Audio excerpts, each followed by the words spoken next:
বাংলাদেশ নদীজালে গাঁথা প্রাচীন স্থাপত্যে সজ্জিত এবং পাথরেয় প্রেরণায় খোদাই করা ইতিহাসের জীবন্ত এক ভূমি। বাগেরহাটের ষাট গম্বুজ মসজিদের শাশ্বত সৌন্দর্য কিংবা মহাস্থানগড়ের গৌরবময় ধ্বংসাবশেষ, যা প্রাচীন সভ্যতার বুদ্ধিমত্তা ও সাংস্কৃতিক স্মারক। আমাদের দৃশ্যমান ঐতিহ্য শুধু ইট পাথর নয়, বরং আমাদের পরিচয়ের জীবন্ত অধ্যায়। আমি জল বরিবার সল করিয়া দেখব নয়ন বরিয়া দেখো আসিয়া। এই ঐতিহ্য আমাদের সমৃদ্ধ ইতিহাসের পথে হাঁটতে সাহায্য করে, আমাদের মাটি ও সংস্কৃতির সৌন্দর্য নতুন করে আবিষ্কার করতে শেখায়। এসব চিরন্তন নিদর্শনের মাঝে অন্যতম এক অনন্য গৌরব হলো মহেরা জমিদার বাড়ি, যা আমাদের সাংস্কৃতিক ঐতিহ্যের এক জীবন্ত প্রতিচ্ছবি। মহেরা জমিদার বাড়ি অবস্থিত টাঙ্গাইল জেলার মির্জাপুর উপজেলার মহেরা গ্রামে। এটি টাঙ্গাইল শহর থেকে প্রায় 18 কিলোমিটার এবং রাজধানী ঢাকা থেকে প্রায় 100 কিলোমিটার উত্তর পশ্চিমে। প্রায় 8 একর জায়গা জুড়ে বিস্তৃত এই প্রাসাদ ভবনটি সবুজ মাঠ, পুকুর, বাগান এবং বিশাল দালান কোঠায় ঘেরা। মহেরা জমিদার বাড়ি প্রতিষ্ঠিত হয় ঊনবিংশ শতাব্দীর শেষ ভাগে, ব্রিটিশ ঔপনিবেশিক শাসনামলে। প্রতিষ্ঠাতা ছিলেন হিন্দু জমিদার কালীচরণ সাহা ও আনন্দ সাহা। ১৯৭১ সালের মুক্তিযুদ্ধে এই প্রাসাদে হামলা চালায় পাকিস্তানি সেনাবাহিনী এবং একজন জমিদার পরিবার সদস্য নিহত হলে পুরো পরিবারই ভারতে চলে যেতে বাধ্য হন। পরবর্তীতে ১৯৮২ সালে বাংলাদেশ সরকার এই সম্পত্তি অধিগ্রহণ করে এবং বর্তমানে এটি পুলিশ ট্রেনিং সেন্টার হিসেবে ব্যবহৃত হচ্ছে, যদিও এটি এখন পর্যটকদের জন্য উন্মুক্ত। মহেরা জমিদার বাড়ি বাংলা এবং ইউরোপীয় ধাঁচের এক অপূর্ব মিশ্রণে নির্মিত, যেখানে রোমান, গ্রিক ও ব্রিটিশ ঔপনিবেশিক প্রভাব স্পষ্টভাবে দৃশ্যমান। প্রধান চারটি প্রাসাদানুরূপ ভবন রয়েছে: চৌধুরী লজ, আনন্দ লজ, কালীচরণ লজ এবং মোহন লজ। চৌধুরী লজ গ্রিক শৈলীর স্তম্ভ ও সিমেট্রিক ফ্যাসাড সহ একটি নব্য ক্লাসিক্যাল দালান। এটি গোলাপি ও সাদা রঙে রাঙানো। সামনের দিকে রয়েছে প্রশস্ত সিঁড়ি। আনন্দ লজ বৃত্তাকার স্তম্ভ ও কাস্ট আয়রনের রেলিং সহ একটি অনন্য ভবন, যা যেন একটি বলরুমের মতো দৃষ্টিনন্দন। কালীচরণ লজ দ্বিতলা ভবন, ঔপনিবেশিক স্থাপত্য রীতিতে নির্মিত, যেটি মূল আবাসস্থল হিসেবে ব্যবহৃত হতো। মোহন লজ বড় দরজা ও খিলানযুক্ত জানালা সহ একটি অতিথিশালার মতো ভবন, যার সামনে রয়েছে বিস্তৃত বারান্দা।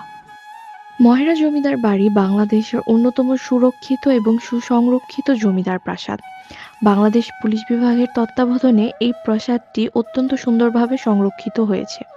প্রধান ভবনগুলো পুনর্নির্মাণ ও সংস্কারের মাধ্যমে আগের গৌরব ফিরে পেয়েছে এবং এর বাগান, হাঁটার পথ ও পুকুরগুলোর অবস্থাও চমৎকার। পর্যটকদের জন্য এটি উন্মুক্ত এবং ভবনের কিছু অংশ প্রশাসনিক ও প্রশিক্ষণ কার্যক্রমের জন্য ব্যবহৃত হলেও অন্যান্য অংশ ঐতিহাসিক প্রদর্শনী এবং পর্যটকদের জন্য সংরক্ষিত। সাপ্তাহিক ছুটির দিন এবং উৎসবের সময় স্থানীয় ও বিদেশি পর্যটকদের ভিড়ে প্রাসাদ প্রাণবন্ত হয়ে ওঠে। জমিদার বাড়িটিতে রয়েছে দুটি পুকুর, যা বড় দিঘি এবং ছোট দিঘি নামেও পরিচিত।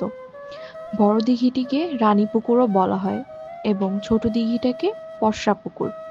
সেখানে আমরা নানান ধরনের বাহারি মাছ দেখতে পাই। চারটি লজ ছাড়াও এখানে রয়েছে একটি মিউজিয়াম, যেখানে জমিদারদের ব্যবহৃত নানান জিনিসপত্র প্রদর্শনীর জন্য রেখে দেওয়া হয়েছে। মহেরা জমিদার বাড়ি বাংলা জমিদারি ইতিহাসের প্রতীক এবং এই অঞ্চলের স্থাপত্য শৈলী, সাংস্কৃতিক ঐশ্বর্য ও সামাজিক রাজনৈতিক গুরুত্বের প্রতিচ্ছবি। এটি আধুনিক বাংলাদেশীদের ঔপনিবেশিক অতীতের সঙ্গে সংযোগ স্থাপন করতে সাহায্য করে, পুরনো সমাজ ব্যবস্থা ও জমিদারি শাসন কেমন ছিল তা বোঝায়, বাঙালি স্থাপত্য ও জীবনধারা সম্পর্কে সচেতন করে এবং ঐতিহ্যভিত্তিক পর্যটনকে উৎসাহিত করে, যার ফলে স্থানীয় সংস্কৃতি ও অর্থনীতি সমৃদ্ধ হয়। এটি সংরক্ষণ, ইতিহাস ও সাংস্কৃতিক গর্বের মতো জাতীয় মূল্যবোধকে আরও মজবুত করে। এখানে রয়েছে অতিথিশালা, বাগান, প্রধান ফটক, পাথরের পথ এবং পুলিশ কর্মকর্তাদের আবাসস্থল। প্রধান ভবনগুলোর মধ্যে দূরত্ব ১০০ থেকে ৩০০ মিটার এবং প্রতিটিকে সংযুক্ত করেছে গাছের সারি ঘেরা ছায়াময় পথ। তাছাড়াও বানর, হরিণ এবং বাহারি রঙের পাখির সমাহার। এই জমিদার বাড়ি আমাদের ঐতিহ্যের একটি অংশ এবং একে সংরক্ষণ করা আমাদের দায়িত্বের মধ্যেই পড়ে। জমিদার বাড়ির আশেপাশে অনিয়ন্ত্রিত বাণিজ্যিক কার্যক্রম ও অবকাঠামো নির্মাণ রোধ করতে হবে। দীর্ঘমেয়াদী সংরক্ষণের জন্য ঐতিহ্য বিশেষজ্ঞ ও প্রত্নতত্ত্ববিদদের সম্পৃক্ত করতে হবে। দর্শনার্থীদের জন্য তথ্য সমৃদ্ধ বোর্ড বসানো এবং একটি পূর্ণাঙ্গ ঐতিহ্য জাদুঘর গড়ে তুলতে হবে। স্থানীয় জনগণের মধ্যে সচেতনতা বাড়াতে শিক্ষা ও গণসচেতনতা কার্যক্রম চালাতে হবে। সরকারি বরাদ্দ বৃদ্ধি এবং ইউনেস্কোর সহযোগিতা নিশ্চিত করতে হবে। পর্যটকদের শৃঙ্খলা বজায় রেখে এবং ভবনের ক্ষয়ক্ষতি রোধে যথাযথ ব্যবস্থাপনা গ্রহণ করতে হবে। তবেই এই ঐতিহ্যটি আমরা সুন্দরভাবে সংরক্ষণে ব্যবস্থা করতে পারব। এই জমিদার বাড়ি এবং এর ঐতিহ্য সম্পর্কে কিছু দর্শনার্থীদের মতামত আমরা জেনে নিই। কি কি দেখলেন?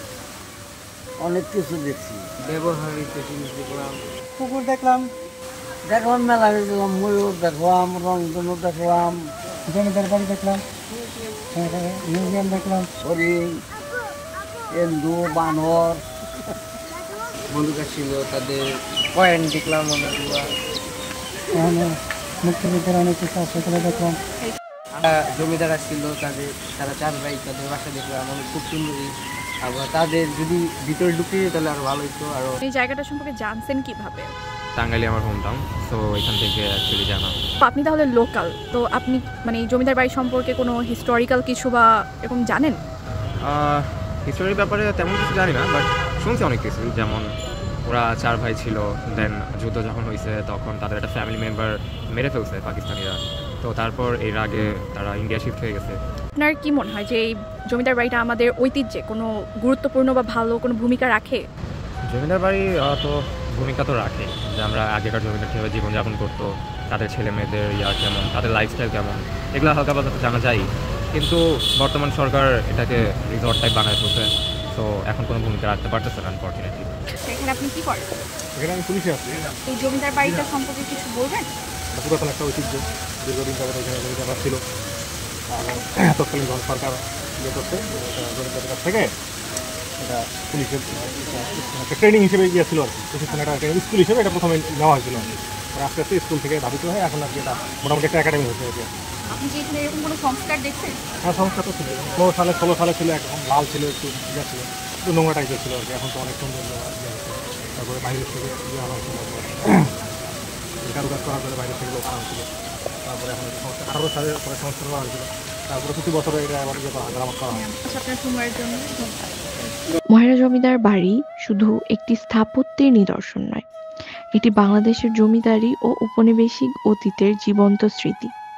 এটি অতীত ও বর্তমানের মধ্যে সেতু বন্ধন তৈরি করে, যেটি দেখায় কিভাবে একটি জাতি ইতিহাসকে সম্মান করে ভবিষ্যতের পথে এগিয়ে যেতে পারে। এটি আমাদের সাংস্কৃতিক গর্বের প্রতীক এবং এর আরও জাতীয় ও আন্তর্জাতিক স্বীকৃতি ও সংরক্ষণ প্রয়োজন। এই জমিদার বাড়িকে সংরক্ষণের মাধ্যমে বাংলাদেশ তার নিজস্ব পরিচয় লালন করে এবং ভবিষ্যৎ প্রজন্মকে তাদের শেকড়, ঐতিহ্য এবং স্থাপত্য ঐশ্বর্যের সঙ্গে সংযুক্ত রাখতে সক্ষম হবে।